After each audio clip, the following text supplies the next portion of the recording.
Galera, a segunda temporada de Loki chegou e está completa. Que série que foi essa? Incrível, épica, sensacional. E se você quer saber como foi a jornada dos personagens na temporada, referências aos quadrinhos e o que será do multiverso no futuro do UCM, não sai daí, temos muito o que conversar logo depois da vinheta.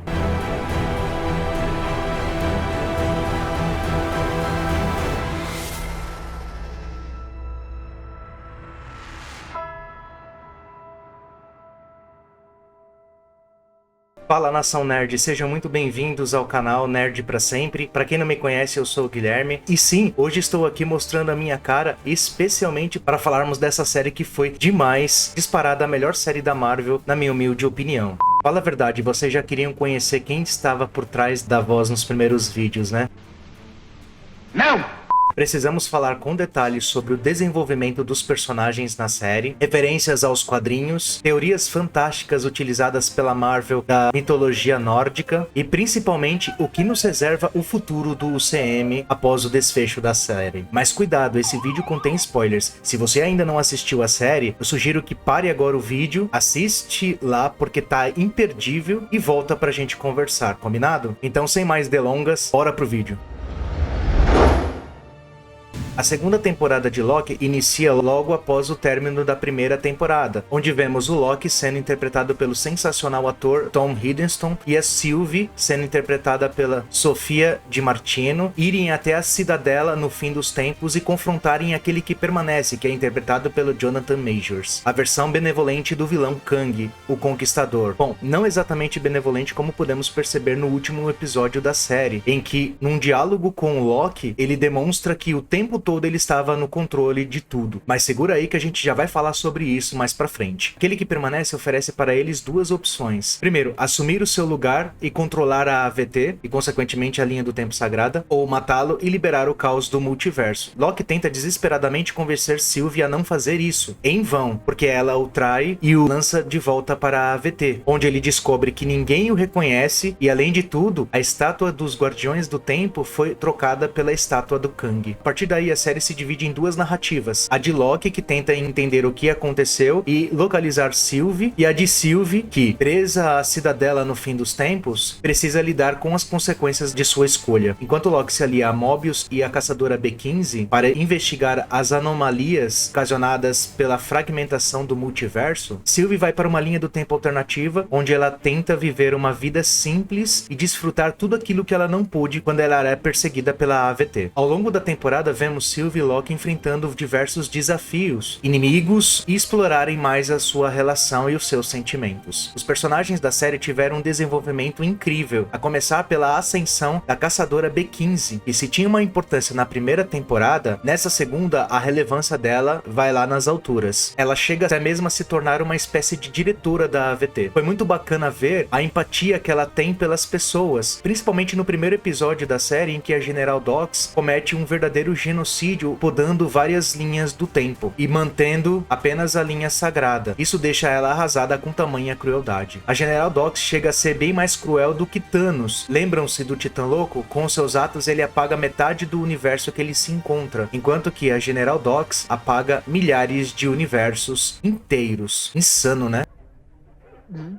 E por falar na General Dox, as intenções dela sempre foram originais à AVT, em preservar a linha do tempo sagrada e podar todas as ramificações, e proteger todos aqueles que vivem na linha do tempo sagrada. Ela sempre se preocupou com o bem-estar da AVT. Isso foi até mencionado pela Caçadora B15 no episódio 4, onde ela oferece à General Dox um novo propósito. No entanto, a General Dox e toda a sua equipe de caçadores são cruelmente mortos pela Ravonna Renslayer e pela Senhorita Minutos, com requintes de crueldade. A Senhorita Minutos é uma outra personagem muito bem desenvolvida. Aliás, que safadinha, hein? Logo na sua primeira aparição na temporada, ela orienta a Ravonna a entregar o manual da AVT para a versão jovem daquele que permanece, para que ele possa criar novamente a AVT e tudo retornar conforme sua vontade. No entanto, a própria Senhorita Minutos demonstra ciúmes em ver a relação da Ravonna com Victor Timely, variante do Kang. Já vamos falar sobre ele. E decide induzi-lo a trair Ravonna, deixando-a simplesmente no mar. Enquanto está a sós após com o Victor, Senhorita Minutos o revela que foi aquele que permanece que a criou para o único propósito de controlar toda a AVT para ele. Ela revela também o seu sonho de ter um corpo físico, uma vez que a existência dela está condicionada com a existência da AVT. Victor Timely é uma variante do Kang, a mais irreverente, eu diria. Ele se mostra apenas um cara assustado e disposto a ajudar, embora tenha apresentado uma característica bem própria do Kang, que é utilizar o seu cinismo para obter vantagem própria. O Victor Timely dos quadrinhos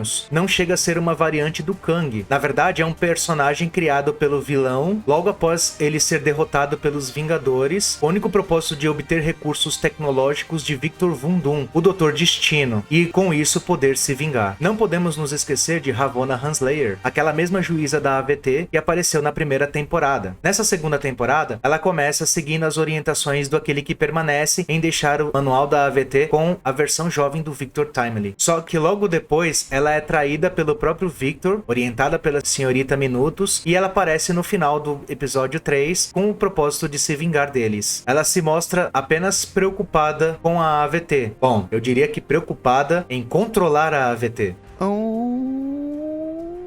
Quando Sylvia lança no fim dos tempos, exatamente na cidadela, onde vivia aquele que permanece, e lá ela está a sós com o corpo dele se degradando, a Senhorita Minutos aparece e revela um segredo que estava escondido da relação de Ravonna com aquele que permanece. Ela descobre que estava sempre ao lado dele, liderando as suas tropas nas guerras multiversais e que controlava a AVT juntamente com ele. E descobriu que, logo após as guerras multiversais, ele ativou o protocolo 42, em que apagava a memória de todos aqueles que estavam na AVT e que lutaram ao seu lado, apenas para que eles trabalhassem para ele sem questionamentos, enquanto ele ficava oculto por trás dos Guardiões do Tempo. Temos alguns novos personagens nessa temporada que foram bem importantes e, por que não dizer, bem carismáticos. Um deles é o Caçador X5, ou simplesmente Brad Wolfe, que aparece no segundo episódio. Logo no episódio 1, já vemos que ele tem uma ligação muito forte com a General Dox. Ela o envia para encontrar a Sylvie. Ele até chega a localizá-la. No entanto, ele dá de ombros para as intenções da AVT. Ele resolve abandonar a agência e viver a sua vida normal na linha do tempo, como um ator conhecido como Brad. Locke e Mobius o localizam e o perseguem para saberem o paradeiro de Sylvie e tentar resgatarem a AVT do colapso temporal. Aqui acontece a perseguição mais sensacional da série. Locke esbanja seus poderes de forma fantástica, mostrando o quão poderoso é, utilizando magia, projeção de sombra e as suas já conhecidas ilusões. Isso não é novidade. Nos quadrinhos ele chega até mesmo a ocupar o posto de Mago Supremo. Demais, né? Vale destacar uma referência incrível aos quadrinhos. Quando Mobius e Locke perseguem Brad, a gente consegue enxergar um cartaz do filme interpretado pelo próprio Brad, chamado Zaniac. Zaniac é um personagem que foi criado nos quadrinhos em 1982 como uma entidade que está a serviço de Dormammu, aquele mesmo arqui-inimigo de Stephen Strange, o Doutor Estranho. Ele possui vários hospedeiros, entre eles o ator Brad Wolfe, que na época estava interpretando o próprio Zaniac. Que confusão, né? Na AVT, Brad tenta desestabilizar Locke, mexendo nas suas feridas do passado, chegando até mesmo a chamá-lo de hipócrita por estar tentando salvar o multiverso, sendo que ele mesmo foi o maior responsável por aquele caos. Dizendo ainda que é cômico ele tentar bancar o herói, sendo que ele foi o mesmo vilão de sempre. Mobius fez algo parecido na primeira temporada e deu certo. No entanto, dessa vez Locke demonstra um autocontrole sensacional e não se abala nem um pouco com as palavras do Brad. O mesmo não podemos dizer com o Mobius. Ele se descontrola e chega até mesmo a agredir o Brad quando ele o confronta da mesma forma. Brad cede assim que Locke, ao melhor do seu estilo, o tortura utilizando sua principal arma, a trapaça. Outro personagem extremamente carismático que surgiu na série é o Obi, ou melhor, Ouroboros. Ele é o responsável por toda a manutenção da AVT. Foi ele também quem criou o manual da AVT, objeto de suma importância para a criação e funcionamento da agência. Obi primeiramente cria um dispositivo que ajuda o Locke naquele probleminha de deslize temporal que ele adquiriu logo após ser golpeado pela Sylvie ao final da primeira temporada. Na sequência, Obi, juntamente com o Victor Timely, cria um novo dispositivo com o propósito de aumentar a capacidade do tear temporal e com isso evitar o colapso no tempo e salvar todo o multiverso, pois o tear foi criado exclusivamente para suportar apenas uma linha do tempo, que é a linha sagrada. Ou isso é o que eles pensavam naquele momento. O nome Ouroboros Ouroboros vem da mitologia nórdica e remete a um símbolo circular representado por uma serpente devorando a própria cauda, indicando o conceito de ciclo infinito, de destruição e renascimento. É genial utilizar esse conceito de Ouroboros aqui na série do Loki, pois na mitologia nórdica a serpente que o representa chama-se Jormungand e ela é descendente do Loki. Além disso, o significado de destruição e renascimento nos remete a outro conceito bem conhecido e muito bem utilizado na série, que é o paradoxo de Bootstrap.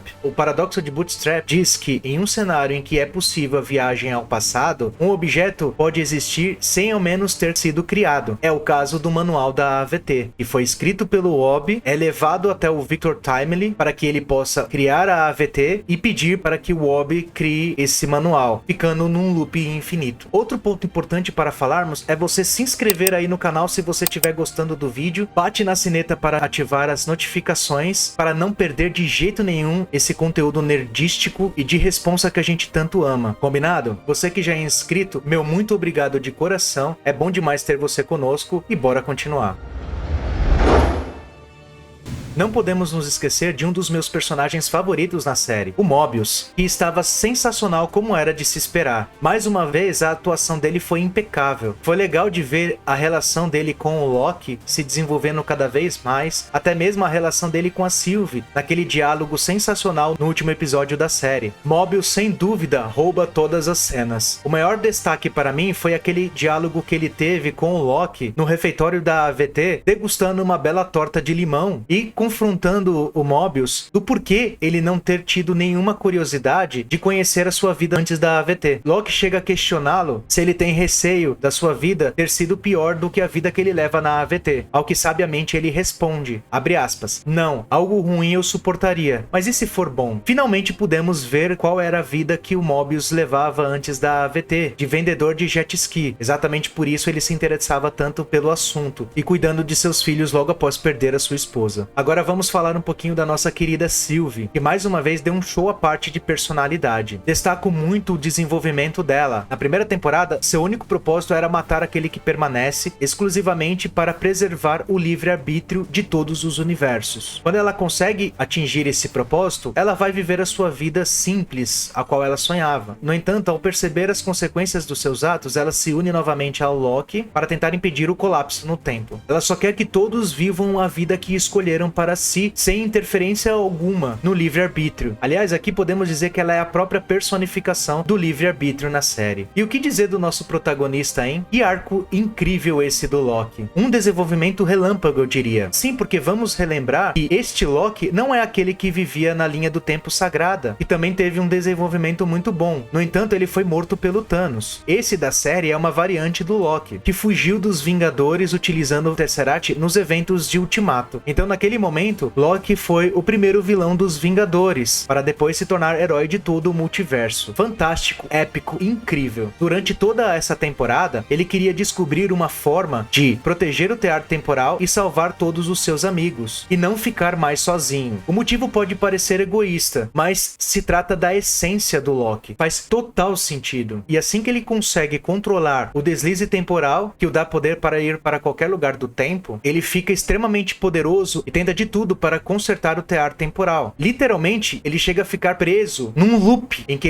ele mesmo volta no tempo várias vezes para adquirir conhecimento de física quântica e poder com isso solucionar o problema do tear temporal. Ele faz esse processo por séculos. Ele até consegue consertar o tear, mas sabemos que não é o suficiente. Ele retorna até aquele final da primeira temporada em que a Sylvie tenta matar aquele que permanece e tenta impedi-la diversas vezes, todas em vão. Então ele tem um diálogo com aquele que permanece importante quando eles param o tempo. Percebemos que aquele que permanece estava o tempo todo no controle de tudo, e que quando ele disse a Sylvie que estava pavimentando o caminho deles, ele estava inclusive dando o poder do deslize do tempo pro Loki, até chegar naquela situação em que ele tinha que fazer uma escolha. Aquele que permanece diz que o tear não tem problema algum, que ele foi programado para manter apenas uma linha do tempo, que é a linha do tempo sagrada, e que toda vez que surgirem novas ramificações, ele reseta, podando as demais ramificações e mantendo mantendo o seu propósito original. A perda da AVT para ele não é problema algum, uma vez que ele diz que é fácil recriá-la numa frieza própria do Kang. Gente, sério, aquele que permanece é a pior variante do vilão no UCM, pois ele controla todas as demais variantes e não tem o menor pudor de destruir todas as linhas do tempo de todo o multiverso sem mostrar nenhum arrependimento com isso. Ele diz ao Loki que toma todas as decisões no fim dos tempos para que todos possam viver em paz. Loki se vê num impasse para acabar com esse loop. Ele tem duas opções. Primeiro, destruir o Tear e com isso gerar as guerras multiversais e todo o multiverso ser destruído de qualquer forma, ou matar Sylvie para preservar a vida do aquele que permanece e junto com ele controlar a AVT e manter a linha do tempo sagrada. Loki chega a voltar ao passado para falar com Mobius e a Sylvie, e ele toma a decisão incrível de ir até o Tear temporal e o destruir. Após isso, todas as linhas do tempo ficam ali apagadas, e numa cena épica, Loki vai pegando todas essas linhas do tempo e as energizando. Ele vai caminhando até o fim dos tempos, onde aquele que permanece vivia, para juntar todas elas em torno de si, sentar-se ao trono e criar uma espécie de árvore chamada Yggdrasil, que é nada menos do que a árvore da vida na mitologia nórdica, substituindo o Tear e dando a todos um novo propósito para se prepararem para as guerras multiversais. Loki aqui se torna disparado o personagem mais poderoso de todo o UCM. No início do seu arco em Asgard, Loki queria se sentar no trono apenas com o propósito de obter glória e poder. No desfecho da série, Loki descobre que sentar-se ao trono é carregar todo o fardo do reino. Então ele se senta no trono não por conta de glória, mas para carregar todo o fardo que ele traz para si, em se tornar o protetor de todo o multiverso. Um verdadeiro herói. Vale destacar que o conceito de tempo ele pode ser modificado ao longo da história do UCM, pois no filme dos Vingadores Ultimato, quando todos resolvem voltar ao tempo para reunir as joias do infinito e derrotarem Thanos, Máquina de Combate chega a propor para que eles voltem ao passado e matem o bebê Thanos. No entanto, Hulk disse para ele que não é assim que a linha do tempo funciona, e se eles voltassem para o passado e matassem o bebê Thanos, eles iriam criar uma ramificação na linha do tempo, mas não iria se alterar a linha do tempo a qual eles estavam. No entanto, na AVT o tempo acontece de uma forma diferente, e através dos deslizes temporais que o Loki sofreu no primeiro episódio, vimos que, uma vez que o passado era alterado, o futuro também se alterava. Isso é facilmente explicado porque a AVT, ela está fora do espaço-tempo, ela está fora até mesmo do multiverso. Então, o tempo na agência acontece de uma forma diferente. Outro ponto importante é que quando o Loki sofria os deslizes temporais no primeiro episódio, ele voltava no tempo exatamente no ponto que ele precisava de forma sem querer. Algumas vezes ele até encontrava uma outra versão dele mesmo, mas quando ele consegue controlar esse poder, ele volta no tempo exatamente no corpo que ele estava, sem criar dois Lokis. Essa série terá uma importância muito grande para o futuro do UCM. Alguns rumores reforçam que em Deadpool 3 teremos a aparição da AVT, uma vez que as ações de Deadpool irão afetar o tempo. Também teremos Vingadores Dinastia Kang e Vingadores Guerras Secretas, trazendo à tona todas as guerras multiversais, muitas vezes destacadas por aquele que permanece. Então acredito que a AVT terá papel fundamental de recrutar os Vingadores de universos diferentes. Já pensou que épico?